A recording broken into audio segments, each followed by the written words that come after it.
નમસ્કાર મિત્રો, સ્વાગત છે તમારું આપણી આ યુટ્યુબ ચેનલમાં જેનું નામ છે ગુજરાતી જીકેની જમાવટ. આજના વિડીયોમાં આપણે મિત્રો વાત કરીશું સુપ્રીમ કોર્ટમાં પેન્શનરોની મોટી જીત થઈ છે. કારણ કે પેન્શનરો દ્વારા જે 15 વર્ષ કોમ્યુટેશન પીરિયડ છે તેને ઘટાડીને 11 વર્ષ કરવાને લઈ અને ઘણા લાંબા સમયથી સુપ્રીમ કોર્ટમાં જે છે તે મિત્રો અરજીઓ કરવામાં આવી હતી અને વિવિધ અરજદારો દ્વારા કરવામાં આવેલી અરજીઓના જવાબમાં સુપ્રીમ કોર્ટની વિશિષ્ટ બેન્ચ દ્વારા જે છે મિત્રો એક મહત્વનો નિર્ણય આપવામાં આવે છે અને આ નિર્ણયમાં જ જે છે તે 11 વર્ષ પછી કોમ્યુટેશનમાં કોઈપણ જાતનો કાપ નહીં થાય તેવો સ્પષ્ટ નિર્ણય સુપ્રીમ કોર્ટે સંભળાવી દીધો છે. આજે મિત્રો લાખો પેન્શનરોની જે છે મિત્રો જીત થઈ છે. આજના વિડીયોમાં વિગતવાર જાણીએ શું છે આ મિત્રો કોમ્યુટેશનને લઈને સમગ્ર બાબત, તેના વિશે આજના વિડીયોમાં વિગતવાર ચર્ચા કરીએ.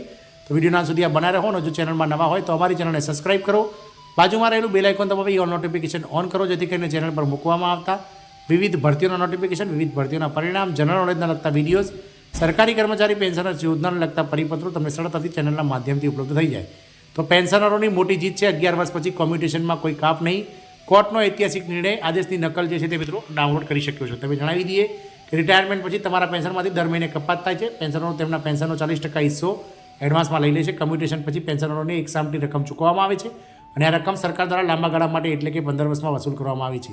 પંજાબ હરિયાણા હાઈકોર્ટે આ સમયગાળો ઘટાડવા અંગે એક જબરદસ્ત નિર્ણય આપ્યો છે, જે દરેક પેન્શનર માટે એક ઉદાહરણ સાબિત થશે. આપ સૌને જણાવી દઈએ કે જૂની પેન્શન યોજના મેળવતા સરકારી કર્મચારીઓ જ્યારે રિટાયર થાય છે ત્યારે તેમને 1/3 એટલે કે 10 વર્ષનું જે પેન્શન છે તે એક સાથે મિત્રો ચૂકવી દેવામાં આવે છે ત્રીજા ભાગનું, અને આ જે 10 વર્ષનું પેન્શન એક સાથે ચૂકવવામાં આવે છે ત્રીજા ભાગનું તેનું 40%, તેનું મિત્રો જે છે તે કપાત આગામી 15 વર્ષ સુધી એટલે કે 5 વર્ષ વધારે વ્યાજ સાથે જે છે તે સરકાર ચૂકવતી હોય છે. એટલે કે કોમ્યુટેશન પીરિયડ 15 વર્ષનો છે મિત્રો. 10 વર્ષનું પેન્શન ત્રીજા ભાગનું સરકાર આપે છે અને 15 વર્ષ સુધી કોમ્યુટેશન પીરિયડમાં આ પેન્શનને સરકાર રિકવર કરે છે. તમારી માહિતી માટે તમે જણાવી દઈએ કે સરકારે નિવૃત્તિ પછી ચૂકવેલા પેન્શનના કમ્યુટેડ મૂલ્યની વસૂલાત માટે 15 વર્ષની સમય મર્યાદા નક્કી કરી છે. અગાઉ તે 12%ના પ્રવર્તમાન વ્યાજદર પર આધારિત હતું.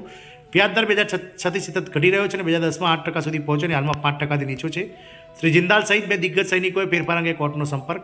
પેન્શનરોને થયેલા નાણાકીય નુકસાનની નોંધ લેતા નિવૃત્ત સચિવાલયના અધિક્ષક શ્રી RS જિંદાલ સહિત 2 નિવૃત્ત સૈનિકોએ કોર્ટને જણાવ્યું હતું કે 8%ની નીચે કોમ્યુટેશન રકમ 10 વર્ષ અને 8 મહિનામાં વસૂલ કરવામાં આવશે. જો રિકવરી 15 વર્ષ સુધી ચાલુ રહે તો સરકારને વધુ પૈસા મળે છે. તેનું વાસ્તવિક મૂલ્ય 18.3% વધે છે. કોર્ટે ભાવિ વસૂલાત પર પ્રતિબંધ મૂક્યો. શ્રી જિંદાલે કોર્ટમાં 2 અલગ અલગ અરજીઓ દાખલ કરી હતી. શ્રી જિંદાલના કેસમાં પંજાબ હરિયાણા હાઈકોર્ટે 9/2/2024ના રોજ કેસ નંબર CWP 2490/2024માં ભાવિ પુનઃસ્થાપિત પ્રાપ્તિ માટે સ્ટે આપવાનો આદેશ કર્યો હતો. અદાલતે જોયું કે વાસ્તવમાં મુસાફરી ખર્ચની સંપૂર્ણ વસૂલાત 10 વર્ષ અને 8 મહિનામાં પૂર્ણ થઈ ગઈ હતી.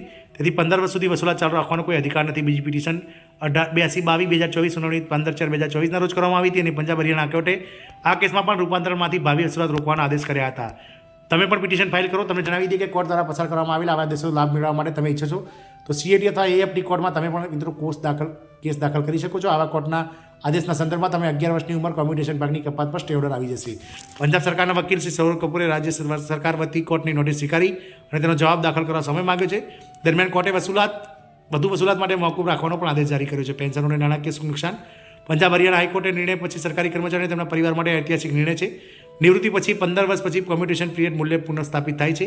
આ સમયગાળાની ગણતરી પ્રવર્તમાન વ્યાજદરોના આધારે કરવામાં આવી છે, જે પહેલાં 12% હતી. જોકે ત્યારથી વ્યાજદરો ઘટી રહ્યા છે અને હાલમાં લગભગ 5%થી નીચે વ્યાજદર મળી રહ્યું છે. શ્રી જિંદાલ રિટાયર્ડ સેક્રેટરી પેન્શનના કમ્યુટેડ વેલ્યુની વસૂલાતની ગણતરી કરી અને જોયું કે સમગ્ર રકમ 10 વર્ષ 8 મહિનામાં વસૂલ કરવામાં આવી હતી અને જ્યારે કપાત 15 વર્ષ માટે કરવામાં આવી રહી હતી, જેના કારણે સંબંધિત પેન્શનરોને આર્થિક નુકસાન વેઠવું પડ્યું હતું.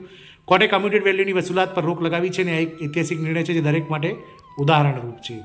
ગુજરાત સરકારે સમયગાળો ઘટાડ્યો. પેન્શન ધારકોના આર્થિક નુકસાનને સમજીને ગુજરાત સરકારે 15 વર્ષની મર્યાદા ઘટાડી. સરકારે પરિપત્ર બહારીને 15 વર્ષની મુદત ઘટાડીને 13 વર્ષ કરી દીધી હતી. જ્યારે પંજાબના પેન્શન ધારકોને પણ ઘણી રાહત મળવાની છે.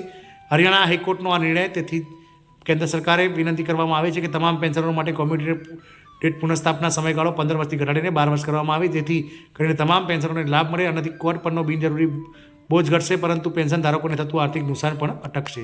આમ સરકાર દ્વારા જે છે તે મિત્રો કોમ્યુટેશન પીરિયડને લઈ અને મહત્વનો નિર્ણય